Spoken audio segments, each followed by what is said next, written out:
Hello everyone, in this video I will show you how to fix Lenovo IdeaCenter Aio microphone not working issue.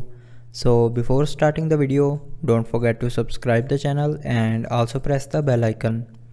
So to fix this issue, follow every step as I am showing you in this video.